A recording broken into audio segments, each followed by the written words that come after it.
Hey, how are you? Gina, how are you? Good, thanks. Doing well? Awesome. What time is it there? It's 5 p.m. Okay, cool. So, You're ahead. yeah, I have very much ahead and it's almost bedtime for me anyway. Nice. How is everything? Been busy promoting this new album? Yeah, everything's good. Sorry, there goes my dog. She's bored.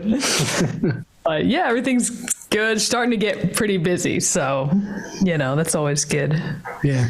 And how was the recording process? You guys went to a house in a forest. It wasn't a haunted house, was it?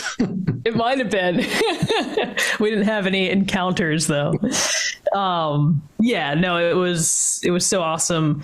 It's like a dream to kind of have an opportunity to be able to figure that out. But yeah, it was a remote house, surrounded by nature and forest, like you said. And we just had an opportunity to go and be really loud and not bother any neighbors and be in a home setting where you could wake up in the morning and have coffee with your best friends and start making music. So it's like a real dream, Yeah. Did you guys had the songwriting process, the bulk of it was already done? Or you guys decided to do everything or almost everything there? We had a lot of what we would do is we started the writing process for the album in the throes of the COVID pandemic. We were supposed to be on tour still for probably another year or so with supporting Golden Gray. And, like many bands, that plan got cut short and we were staying home and doing, that whole thing like everybody was at that time. And we decided to just try to be as productive as possible. And we had these weekly meetings where we would go on Zoom, like everybody at the time and even still. And then whatever we worked on musically that week, we would just put it in a shared Dropbox folder. And then we would talk about, what got brought to the table that week. And as the weeks progressed, it was clear, what ideas were maybe more ready to be further developed, or maybe what small snippets of, compositions matched well with other pieces from previous weeks. And we started just kind of putting that together. So, that went on for so long before it became obvious to us that we need to just try and get together and work that out in a room, with our instruments and so that's what we did. So we isolated just the four of us so we could be like a pod, and that seemed like the best way to do it, especially at that time where, we weren't going out and being social or going to places or interacting with people. So, yeah.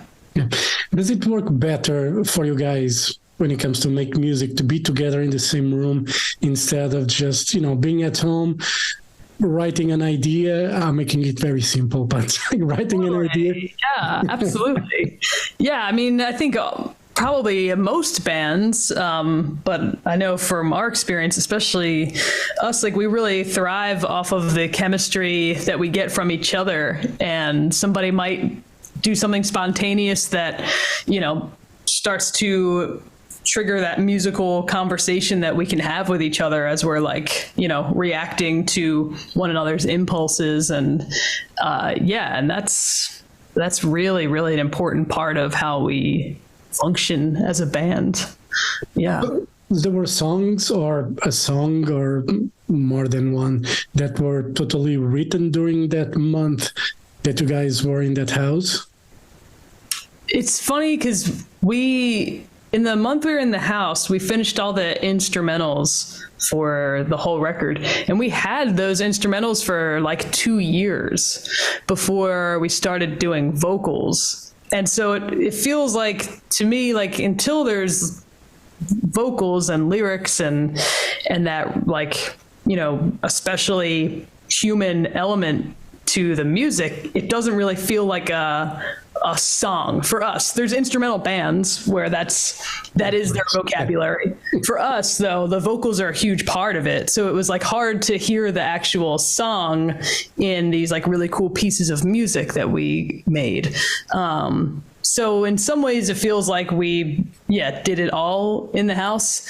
In other ways, it feels like the album itself didn't really start to reveal itself to us until those vocals started getting developed. And we did all the vocals and a lot of like, guitar, extra tracking, overdubs, stuff like that in John's basement, which is where we have band practice and stuff like that. Yeah. So after you have the vocals done, you realize that, some elements could be added to the song, some could be taken out. Yeah, absolutely. It works more like that. After you have the voice, you have the more visual idea of what it should be. Totally. Yeah. And, all the credit in the world to Nick and Sebastian, because they had the weight of the pressure of getting the album done while we had the house, especially Seb, getting the drums tracked and getting the sound of the room that we were in was like really, really important. And logistically it was really important to get that done. Guitars, it's a little more flexible. We can do them at home,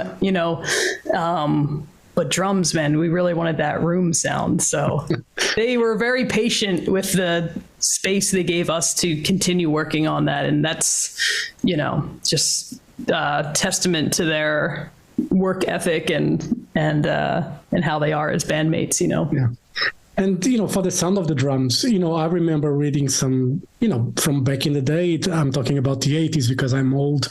And some bands would track, the drums or whatever, like in a bathroom because of more of the echo, whatever. How was in that house? Did you go to a bathroom or it was like a...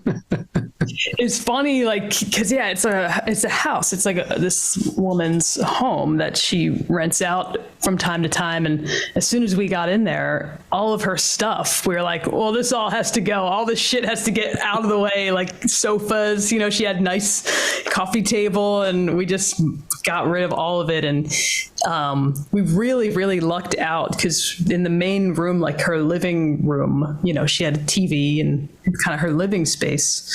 That room just happened to have one wall that was like this big stone fireplace. And then it was facing this kind of sheetrock wall that didn't quite go all the way to the ceiling. So that allowed us to mount like microphones up there, kind of pointed at the room, and kind of adjacent to the stone fireplace was this brick wall that we were able to mic that wall itself and get reflections off of that. So there's really a lot of the house is like baked into the DNA of the record. And I think that's really cool. That's just something that we just got really lucky that we happened to find a house that also sounded really cool and had different options for us. There was like, wood floors in some parts and then tile in the other. So we had a lot of variety there. Yeah.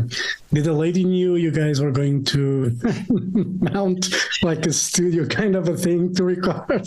I think she knew like, oh, this is a band. They're going to like make an album. But if you're not like, into this world, I don't know if you could like really picture what that is. Yeah, we would joke like, I wonder if she would be horrified if she walked in and, her bed or whatever was just like pushed to the side. And because, there was her room, like the main bedroom or whatever was kind of our control room. And then there was like these smaller, like little rooms throughout the house that we used for sleeping, but also for like, we would take a closet and make it like an ISO booth for a guitar amp or something like that. So that's nice. Just chaos. Yeah. And being what's the advantage of being isolated for a month? That it gives you the focus to really, get work done. You like the pressure of having to do everything in that time period. It works well with you guys, or was just a circumstance of... Yeah, I mean, it worked well for us, but I think we're really close. Like, when we tour a lot and we practice and we hang out a lot, like when we're in touring and practicing mode, and lot of what we do when we're like, I guess you'd say like relaxing or, you know, those in between moments when we're on tour, just, you know, kicking it is like, we'll kind of listen to albums or watch like live, whatever, like Zeppelin live on YouTube, and we'll like talk deeply about it. So we're like really, and I'm sure, you know, every band does this, like you're used to having that kind of dialogue with your bandmates. So that helps when you're going into this scenario when there's not an outside person to kind of help diffuse conversations or like move things along. So it can be really challenging, but you really have to trust your bandmates and their opinion to kind of like talk you off a ledge or tell you when like you got it, we've done enough, or, you know. So I think we've just developed that kind of rapport with each other where we really trust one another's opinions, and, you know, the role of that person was like constantly shifting, the role of the like voice of reason person. Well, you're still at a stage where you can, you know, live together and work together as a band, because we know bands that they tour individually. Every totally. has its buzz. Totally. And so I don't think those conversations happens in every band.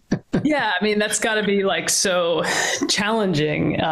It is really valuable to have like a producer and to have like an outside set of ears, but it's also really cool to just see what you can do on your own. Yeah. And I'm going to make like a kind of a joke here, but did you leave any stone unturned for this record? No, I don't think we did. We got them all. Yeah. Oh, that's good. And, you know, the artwork is something very important in Baroness. And, you know, John's work itself, I think it's worth the price of buying the vinyl just to have that work in your hands. How is it when he shows the work in progress when he's doing the artwork, or he just shows the final product? No, he'll just disappear for weeks and you don't hear from John, and then he'll come out of his cave and he's like, I painted this, and you're like, holy shit, that's awesome. It's amazing work that he does, you know. It's you know, you never judge a book by the cover, so they say, but when it comes to Baroness, you buy the record probably just by looking at the cover first, and then you listen to the music. Totally. Yeah. I mean, I was a really big Baroness fan before I joined the band, and I remember discovering them when Yellow and Green came out, and that was my first thought, was that the visual elements of the band like really matched the musical elements. I thought that was like so unique and so cool. What were your, you know, musical influences? What led you to, you know, play guitar and want to be in a rock band? Yeah, I'm like, you know, classic rock and heavy metal. Like that was my first, you know, Judas Priest and Pantera and Metallica. I'm a big fan of them. You know, I have the Metallica flag behind me. Metallica is like a big one because we were just talking about this the other night. Like Metallica and Black Sabbath, like you can pretty quickly like play their songs when you're learning an instrument, and it's not because their songs are necessarily easy. It's just they're arranged in a way where you can kind of grasp it. And I think it's easy for guitar players to hear something like Master of Puppets and then correlate it to like, maybe if you're taking guitar lessons, you can pretty quickly see like, oh, this is a scale that they used. And here it is out of context of the music theory or like the scale, and in an actual musical way of presenting it. And this is how you use the things I'm getting from my guitar lessons or whatever it is. So yeah, Metallica is like a big important one for me for just like learning how to get around on the guitar neck. And then, you know, it just grows from there. You know, one of the things for me, I have until the Black Album, I have all the guitar tablature books of Metallica. And, you know, I would always stay with the main riff and that was it. And I would move to the next one. And totally. I never, you know, that was my problem, because I should try to play the whole song instead of just the freaking main riff. And then, but, you know, It is, but it's fun. It's fun to play the riff, and then it's inspiring. It's like, oh, I'm playing a thing that I was just listening to, whatever, an hour ago, and now I'm here playing it. It's really satisfying. Yeah, but when you have like family around, you're playing that, and they say like, "Oh, can you play the rest of the song?" Yeah. Nah, it's riffs only, man. Yeah, riffs only. As a guitar player, with technology developing, you still prefer the analog stuff, or you're very much into the digital world now? Because there is a lot of possibilities probably for a touring band. It's easier to have digital stuff. Yeah. How does it work with you? It's crazy that we walk around with, in our pockets, we have this amazing tool where you could listen to any song from any era of time in 2 seconds in your hand. It's amazing. I collect vinyls and I have a record player, and I like listening to music that way, but I listen to streaming services too. It's unfortunate that you can hear the degraded quality of the songs themselves.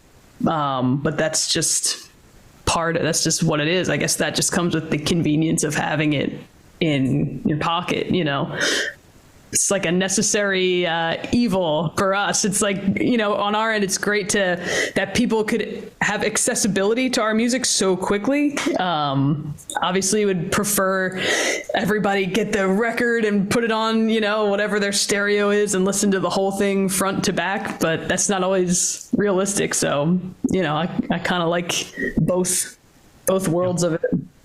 Yeah, and for you as a guitar player, obviously, amps have a very, characteristic sound, and with plugins, they can emulate a lot, almost to perfection, those sounds. What's your take on it?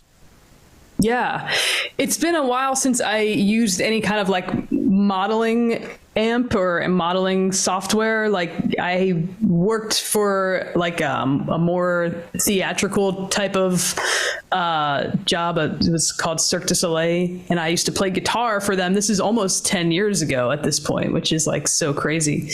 But when I did that, I was playing guitar. It's like a more of a theater show, and so it made sense for us to have like the modeling amps, and I could program all my patch changes and sound changes to go along with like the rest of the time code of the show. So if there's like a lighting cue happening, my guitar could change sounds at this moment, and that just made sense for what was going on. That was a while ago. That's not my preference. Like I know that you could model an amp so closely, like I'm sure if I just heard an A and B, it'd be so hard to tell the difference, but I just like the tactile, having the knobs in front of me, and I like having a big pedal board and just experimenting with the more like organic sound in that way. And, I just like the way that my hands, like going from the guitar, the pedals to the amp. I like how like that chain reaction happens, because I feel like it affects like the way I touch the strings, the way I'm going to like dig in or like lay back, so I like having that, that relationship with my gear, like right there behind me or next to me, whatever it is. And, you were mentioning playing with Cirque du Soleil, which probably everything was, I'm not sure if it's like call a click track or, everything was cued on time. With a rock band, a lot use click tracks, others don't. You prefer that freedom of rock and roll, where even if you make like a mistake or something, it's rock and roll? Yeah. Or do you like the tightness of, following something and then just go all the way? I like to not have a click live. Like it's fine. We've experimented with it. It's not really necessary for us because we don't have like other elements. We don't have like backing tracks or like anything like that going on. It's just the four of us. So like whatever you hear, like it's just us. A lot of people have to play on a click track because there's other elements that aren't humans happening. If you fuck up, you're like, oh, the whole thing's like fucked up. Yeah. Sorry, I'm gonna be cursed on this. If you mess up, then the whole thing is messed up.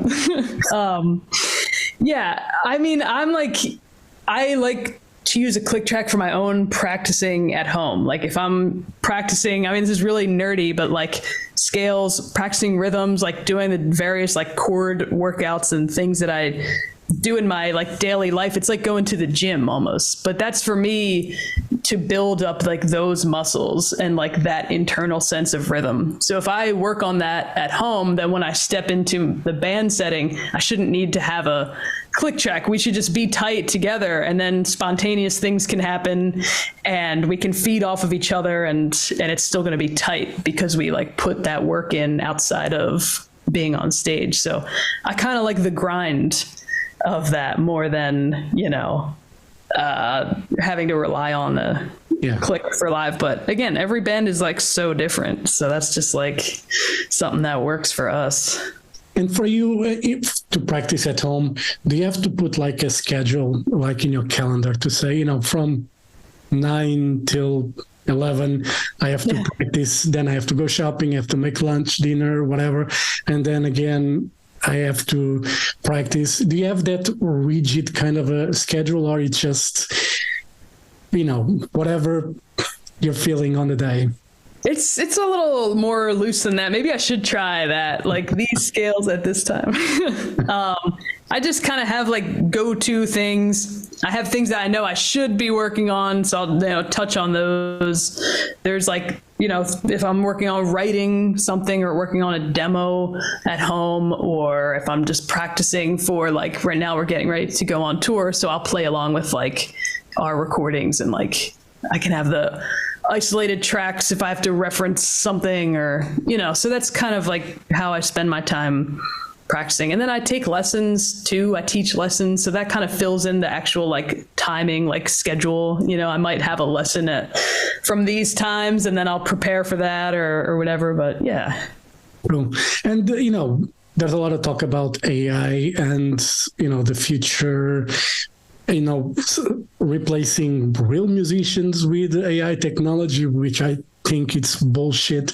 And I don't think we should be afraid of that, because there's still the human element, especially when it comes to a live show that you want to experience. And I think it's something that no matter how much people might say or try to say, it's not going to, I don't think it's going to die ever. I mean, if it's going to die, I won't be here. When that happens, I won't be here for sure. But how do you see, are you afraid of this AI technology in any way? It's to me, the idea of it like stepping in and becoming a tool for like songwriting is very weird to me. And yeah, it's weird that you could, you know, type into a generator like, hey, I want a rock song in the style of this band, and it'll spit out 10 options for you, and you can like pick one. Like, I don't like that. I don't, you know, I know that's like happening already. I don't know. I think of it like, you know, when you go to like a museum or something, like the things that you're admiring a lot of times were made with like really like primitive tools. Yeah. And you like look at those with like reverence, and you're like in awe of it. And, you know, it's like, now we could make whatever, like this image by like typing it into our phones, and you like, so, you know, but I don't think it's going to like replace musicians. Yeah. I mean, I don't know. It's a fucked up thing to think about. It's a messed up thing to think about. It's I'll censor myself. No, you know, I work with a photographer, and, you know, I see like with Photoshop, the whatever generative tool thing to replace and to create. And, you know, you can create great images, but, you know, especially for me, you know, I prefer to shoot live shows and, you know, live bands, and you cannot recreate a moment of that show. I mean, you can type whatever the hell you want, but you can never make AI photo like you shoot a live show or something like that. There's too much that goes into it. There's too much energy that's like in that moment that you couldn't possibly recreate. It's not tangible. It's like, I know for us, like, I know how much of ourselves we leave behind in the DNA of these albums. Like, it's not tangible. It's like something else. It's something it's not even our instruments or the music itself. There's a different kind of, and not to sound cheesy, but it's a different kind of energy that you like give of yourself. And I don't like, a computer can't do that. So I hope that people, if AI music is like more and more a thing, I don't know. I hope maybe there's enough of it that people can start to be like, oh, wait, this is kind of lame. I miss the actual human element and human connection an emotional connection that I get from humans making music. Yeah, but I think it's the same when, when you listen to some pop stuff that's, very much with, auto-tune and, whatever, when it's too much, you can sense it. It sounds fake. It's, your feelings after a while just freaking disappear for that. And you have to move to something more humane because, for me, it's like when it comes to heavy metal and rock and roll, you cannot replace the feeling, the energy of what you experience. It's one of those things very hard to explain to people. When someone asks me, why do I like heavy metal so much or whatever, I just say, you need to feel it. If you don't feel it, it's fine. It's okay. Yeah. But, the way I feel when I listen to it, when I'm watching it, it's something that I really cannot put into words what it is. It's just, it's something really good. Yeah. Auto-tune's like interesting because if you're an artist and you like the sound of it as like an effect, like almost like a guitar pedal, if you're like, I like that as an effect and you can use it in a creative way or a way that emphasizes things, it's like, I don't mind that. I think that's cool. But yeah, when it's just kind of that mindless, like, here's the fix for the problem and we're done. It's like, I don't know. Yeah. And for a band like Baroness, again, we talked about click tracks, and another problem that's, plaguing, rock bands is when they play has to do with the merge cuts that some venues do. Does that affect you guys much? Have you guys, faced, some issues with that?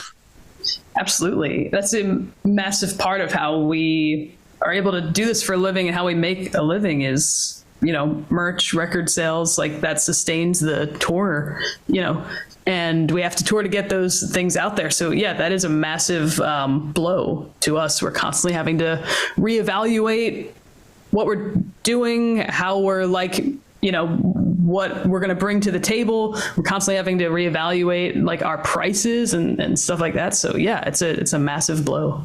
Yeah. To us. And, you guys are going to tour October in the US for like 7 weeks, with some support bands that change throughout the dates. After that, it's going to be a pretty massive thing, 7 weeks, but it's going to be very intense for you. What are the plans for until the end of the year and for, 2024? Yeah, I think we're hoping to get to Europe in early 2024. So we're kind of working out the details of that. For now, yeah, we're about to go on an acoustic sort of like tour. Well, it'd be all four of us, but we're going to play in independent music stores on the East Coast here in the United States. That's from September 15th to about the 30th. And those will be independent record stores that carry Stone, and we'll just go and hang out and play acoustic guitar and like chat, whatever, kick it. And then, yeah, October to December will be like all US. It's the Sweet Oblivion tour. That's kind of what we got going on. I presume we'll be home around the, holiday season, that, end of the year, stuff like that. And then really hoping to be in Europe early 2024 and be there for a long time so we can get it all. And I hope we were meant to go to Australia, New Zealand, and Japan in March of 2020 before the initial pandemic like lockdown. So I hope we can get there this year as well, or in 2024 rather. Yeah. Do you plan to do like a headline tour or as a support, or that's not? Yeah, our goal would be to do a headline tour, especially with, kind of the timing of the last record. We didn't really do a proper headline tour for Golden Gray, so we're dying to do it. So yeah, obviously we wouldn't say no if we had a cool reason to come and open up for somebody. We think we'd be down to do anything that'll get us out there. But yeah, definitely want to headline. Cool. All right, Gina, thank you very much for your time. All the best for Stone. Leave no stone unturned for the tour. Love it. I love to make these puns. Thank you so much for having me. Thank you very much. Have a great day, and I hope to see you in Portugal next year. All right? Hope so. Thank you. Thank you very much. Have a great day. Thank you. Bye-bye. Bye.